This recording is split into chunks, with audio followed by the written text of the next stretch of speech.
Chapter 21. Cayley's Apology. My dear Mr. Gillingham, I gather from your letter that you have made certain discoveries which you may feel it your duty to communicate to the police, and that in this case my arrest on a charge of murder would inevitably follow. Why, in these circumstances, you should give me such ample warning of your intentions, I do not understand, unless it is that you are not wholly out of sympathy with me. But whether or not you sympathize, at any rate, you will want to know, and I will want you to know, the exact manner in which Ablett met his death, and the reasons which made that death necessary. If the police have to be told anything, I would rather that they too knew the whole story. They, and even you, may call it murder, but by that time I shall be out of the way. Let them call it what they like. I must begin by taking you back to a summer day 15 years ago, when I was a boy of 13 and Mark a young man of 25.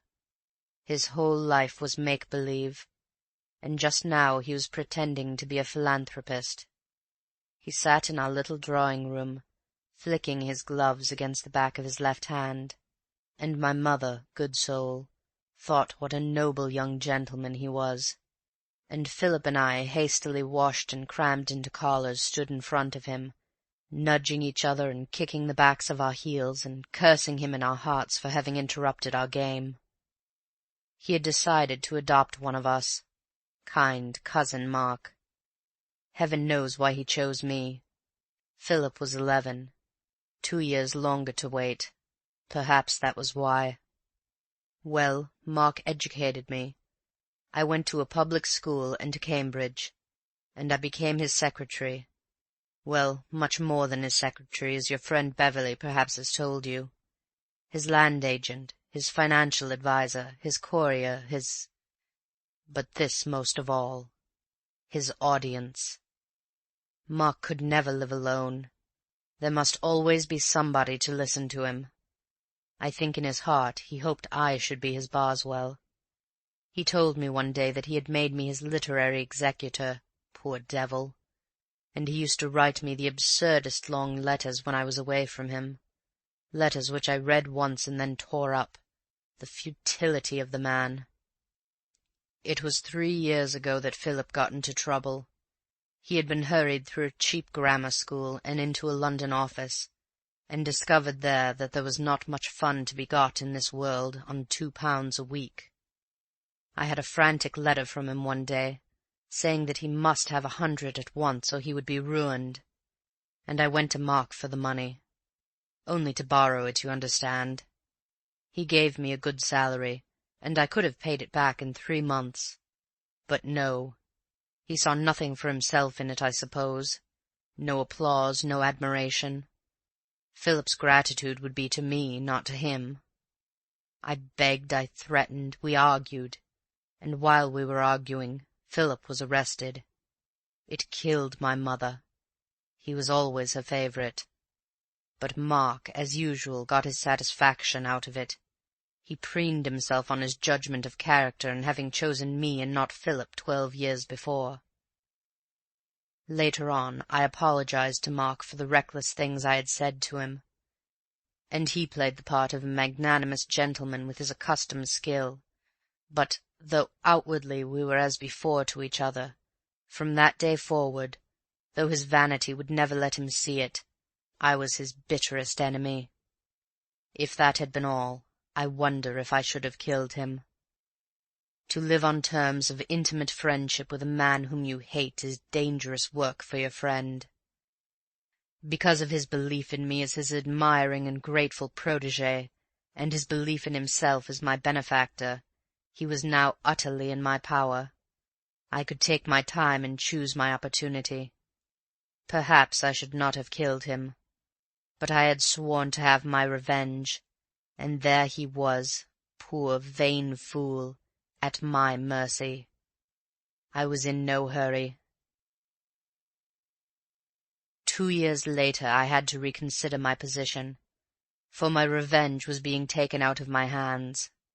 Mark began to drink. Could I have stopped him? I don't think so, but to my immense surprise I found myself trying to. Instinct perhaps getting the better of reason. Or did I reason it out and tell myself that, if he drank himself to death, I should lose my revenge?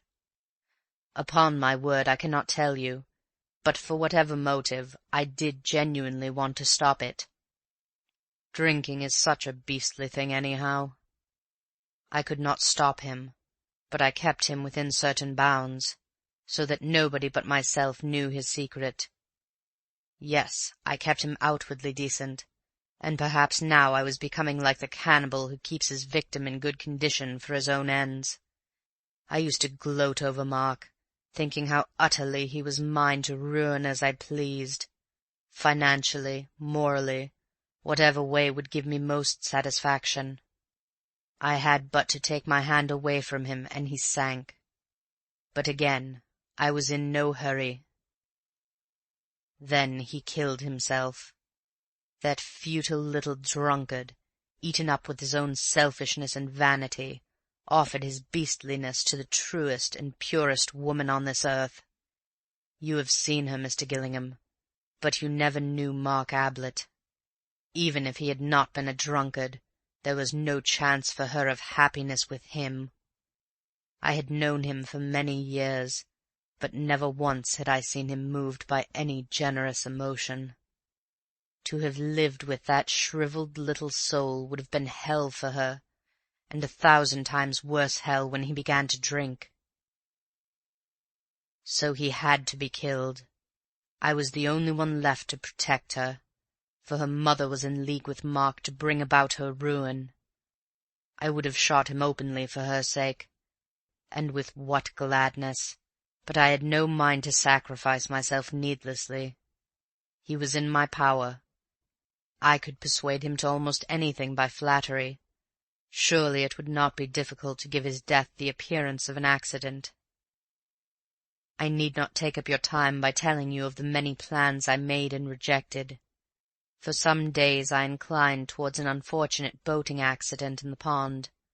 Mark, a very indifferent swimmer, myself almost exhausted in a gallant attempt to hold him up. And then he himself gave me the idea. He and Miss Norris between them, and so put himself in my hands, without risk of discovery. I should have said, had you not discovered me. We were talking about ghosts. Mark had been even more vain, pompous, and absurd than usual, and I could see that Miss Norris was irritated by it. After dinner she suggested dressing up as a ghost and frightening him. I thought it my duty to warn her that Mark took any joke against himself badly, but she was determined to do it. I gave way reluctantly. Reluctantly also I told her the secret of the passage. There is an underground passage from the library to the bowling green. You should exercise your ingenuity, Mr. Gillingham, in trying to discover it. Mark came upon it by accident a year ago. It was a godsend to him. He could drink there in greater secrecy. But he had to tell me about it. He wanted an audience, even for his vices. I told Miss Norris then because it was necessary for my plan that Mark should be thoroughly frightened. Without the passage she could never have gotten close enough to the bowling green to alarm him properly. But as I arranged it with her, she made the most effective appearance, and Mark was in just the state of rage and vindictiveness which I required. Miss Norris, you understand, is a professional actress. I need not say that to her I appeared to be animated by no other feeling than a boyish desire to bring off a good joke, a joke directed as much against the others as against Mark. He came to me that night, as I expected, still quivering with indignation. Miss Norris must never be asked to the house again. I was to make a special note of it, never again. It was outrageous. Had he not a reputation as a host to keep up, he would have packed her off next morning. As it was, she could stay. Hospitality demanded it. But never again would she come to the Red House. He was absolutely determined about that. I was to make a special note of it, I comforted him, I soothed down his ruffled feathers. She had behaved very badly, but he was quite right. He must try not to show how much he disapproved of her. And of course she would never come again, that was obvious. And then, suddenly, I began to laugh. He looked up at me indignantly. "Is there a joke?" he said coldly. I laughed gently again. "I was just thinking," I said, "that it would be rather amusing if you, well, had your revenge." "My revenge? How do you mean?" "Well, paid her back in her own coin." "Do you mean try and frighten her?" No, but dressed up and pull her leg a bit. Made her look a fool in front of the others." I laughed to myself again. Serve her jolly well right. He jumped up excitedly. "By Jove, Kay!" he cried. "If I could!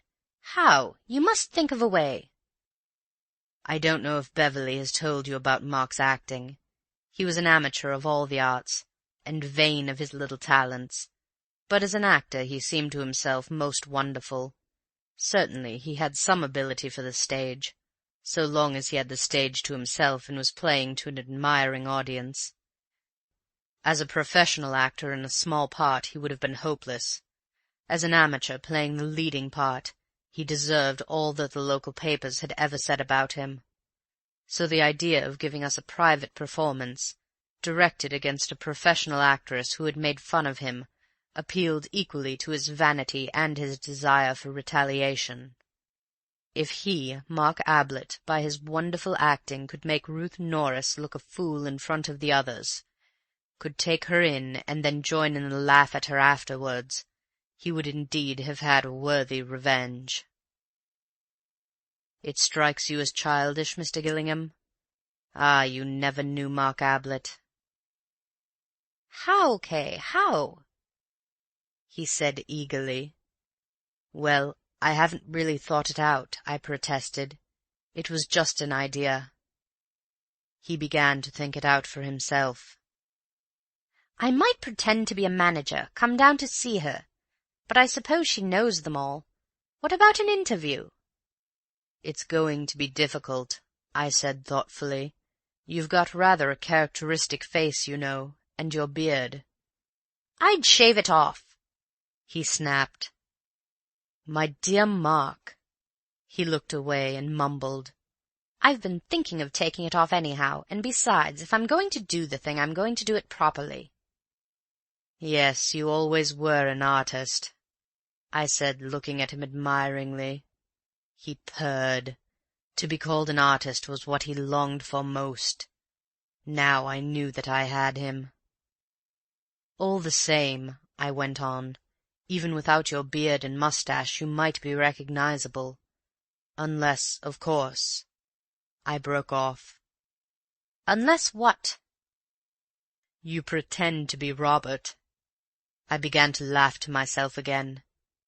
"By Jove," I said, "that's not a bad idea. Pretend to be Robert, the wastrel brother, and make yourself objectionable to Miss Norris. Borrow money from her and that sort of thing." He looked at me with his bright little eyes, nodding eagerly. "Robert," he said. "Yes, how shall we work it?" There was really a Robert, Mr. Gillingham, as I have no doubt you and the inspector both discovered, and he was a wastrel, and he went to Australia. But he never came to the Red House on Tuesday afternoon. He couldn't have, because he died unlamented 3 years ago. But there was nobody who knew this save Mark and myself, for Mark was the only one of his family left, his sister having died last year, though I doubt anyhow if she knew whether Robert was alive or dead. He was not talked about. For the next 2 days Mark and I worked out our plans. You understand by now that our aims were not identical. Mark's endeavour was that his deception should last for, say, a couple of hours. Mine was that it should go to the grave with him. He had only to deceive Miss Norris and the other guests. I had to deceive the world. When he was dressed up as Robert, I was going to kill him. Robert would then be dead. Mark, of course, missing. What could anybody think but that Mark had killed Robert? But you see how important it was for Mark to enter fully into this latest and last impersonation. Half measures would be fatal. You will say that it was impossible to do the thing thoroughly enough. I answer again that you never knew Mark. He was being what he wished most to be, an artist. No Othello ever blackened himself all over with such enthusiasm as did Mark. His beard was going anyhow. Possibly a chance remark of Miss Norbury's helped here. She did not like beards. But it was important for me that the dead man's hands should not be the hands of a manicured gentleman. 5 minutes playing upon the vanity of the artist settled his hands. He let the nails grow and then cut them raggedly. Miss Norris would notice your hands at once, I had said. Besides, as an artist. So with his underclothes. It was hardly necessary to warn him that his pants might show above the edge of his socks. As an artist he had already decided upon Robertian pants. I bought them and other things in London for him. Even if I had not cut out all trace of the maker's name, he would instinctively have done it. As an Australian and an artist, he could not have had an East London address on his underclothes. Yes, we were doing the thing thoroughly, both of us. He as an artist, I as well, you may say murderer if you like. I shall not mind now. Our plans were settled. I went to London on the Monday and wrote him a letter from Robert. The artistic touch again. I also bought a revolver. On the Tuesday morning he announced the arrival of Robert at the breakfast table. Robert was now alive. We had 6 witnesses to prove it. 6 witnesses who knew that he was coming that afternoon. Our private plan was that Robert should present himself at 3 o'clock, in readiness for the return of the golfing party shortly afterwards. The maid would go to look for Mark, and having failed to find him, come back to the office to find me having entertained Robert in Mark's absence. I would explain that Mark must have gone out somewhere, and would myself introduce the wastrel brother to the tea-table. Mark's absence would not excite any comment, for it would be generally felt, indeed Robert would suggest it, that he had been afraid of meeting his brother. Then Robert would make himself amusingly offensive to the guests, particularly, of course, Miss Norris, until he thought that the joke had gone far enough. That was our private plan. Perhaps I should say that it was Mark's private plan. My own was different. The announcement at breakfast went well. After the golfing party had gone, we had the morning in which to complete our arrangements. What I was chiefly concerned about was to establish as completely as possible the identity of Robert. For this reason I suggested to Mark that when dressed he should go out by the secret passage to the bowling green and come back by the drive, taking care to enter into conversation with the lodge-keeper. In this way I would have 2 more witnesses of Robert's arrival. First, the lodge-keeper, and secondly, one of the gardeners, whom I would have working on the front lawn. Mark, of course, was willing enough. He could practice his Australian accent on the lodge-keeper. It was really amusing to see how readily he fell into every suggestion which I made. Never was a killing more carefully planned by its victim. He changed into Robert's clothes in the office bedroom. This was the safest way for both of us. When he was ready, he called me in, and I inspected him. It was extraordinary how well he looked the part. I suppose that the signs of his dissipation had already marked themselves on his face, but had been concealed hitherto by his moustache and beard. For now that he was clean-shaven, they lay open to the world from which we had so carefully hidden them, and he was indeed the wastrel which he was pretending to be. "By Jove, you're wonderful," I said. He smirked and called my attention to the various artistic touches which I might have missed. Wonderful, I said to myself again. Nobody could possibly guess. I peered into the hall. It was empty. We hurried across to the library. He got into the passage and made off. I went back to the bedroom, collected all his discarded clothes, did them up in a bundle, and returned with them to the passage. Then I sat down in the hall and waited. You heard the evidence of Stevens, the maid. As soon as she was on the way to the Temple in search of Mark, I stepped into the office. My hand was in my side pocket, and in my hand was the revolver. He began at once in his character of Robert, some rigmarole about working his passage over from Australia, a little private performance for my edification. Then, in his natural voice, gloating over his well-planned retaliation on Miss Norris, he burst out, "It's my turn now, you wait." It was this which Elsie heard. She had no business to be there, and she might have ruined everything. But as it turned out, it was the luckiest thing which could have happened, for it was the one piece of evidence which I wanted, evidence other than my own that Mark and Robert were in the room together. I said nothing. I was not going to take the risk of being heard to speak in that room. I just smiled at the poor little fool, and took out my revolver and shot him. Then I went back into the library and waited, just as I said in my evidence. Can you imagine, Mr. Gillingham, the shock which your sudden appearance gave me? Can you imagine the feelings of a murderer who has, as he thinks, planned for every possibility, and is then confronted suddenly with an utterly new problem? What difference would your coming make? I didn't know. Perhaps none, perhaps all. And I had forgotten to open the window. I don't know whether you will think my plan for killing Mark a clever one. Perhaps not. But if I do deserve any praise in the matter, I think I deserve it for the way I pulled myself together in the face of the unexpected catastrophe of your arrival. Yes, I got a window open, Mr. Gillingham, under your very nose. The right window, too, you were kind enough to say. And the keys.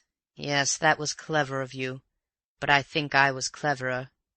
I deceived you over the keys, Mr. Gillingham, as I learnt when I took the liberty of listening to a conversation on the bowling green between you and your friend Beverley. Where was I? Ah, you must have a look for that secret passage, Mr. Gillingham. But what am I saying? Did I deceive you at all?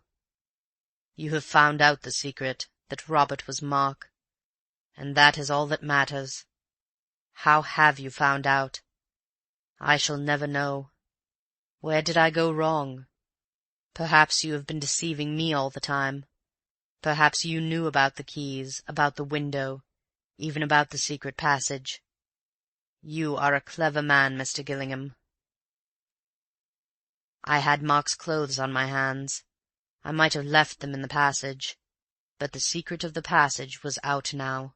Miss Norris knew it. That was the weak point of my plan, perhaps, that Miss Norris had to know it.